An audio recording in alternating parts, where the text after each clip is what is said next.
Kalau teman-teman suruh milih, teman-teman milih deposito, emas, atau saham? Mari kita bahas. Dari ketiga instrumen di atas, aku udah ngerangkum catatannya berapa sih persentase tiap-tiap instrumen, yaitu deposito, emas, dan juga saham ya. Jadi guys, yang pertama instrumen deposito ya. Jadi deposito ini biasanya udah dikenal banyak orang dan lebih aman karena memang nggak ngapa-ngapain juga. Jadi teman-teman tinggal ngasih uangnya, kemudian tahun depan bisa langsung cair atau dapat returnnya ya.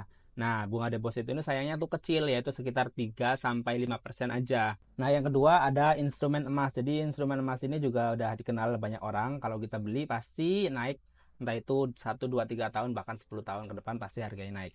Makanya disebut dengan aset haven karena memang sangat aman, jauh dari inflasi, dan juga ternyata jauh dari deposito ya. Bahkan dari videoku sebelumnya itu aku ngitung selama 5 tahun terakhir ini naiknya udah gila-gilaan guys, sampai dengan 14,9% per tahunnya. Itu tuh angka yang tinggi sih.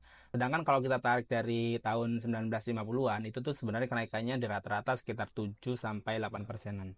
Nah, yang terakhir yaitu ada instrumen saham. Jadi saham ini aku nggak bisa bilang berapa persennya karena memang sangat random, sangat acak. Saham satu, saham lain itu berbeda, perusahaan satu ke perusahaan lain tentu bagi hasilnya itu berbeda. Tapi secara general bahwa saham itu membagikan dividen sekitar 2 sampai 4% ya guys. Jadi apakah itu besar? Kalau cuma 2 sampai 4% sebenarnya kecil, apalagi dengan risiko yang bisa dibilang agak tinggi ya. Jadi kalau teman-teman nggak paham, kalau saran saya jangan dulu, atau kalaupun mau nyoba ya teman-teman harus belajar sedikit demi sedikit dan investasi juga sedikit demi sedikit ya.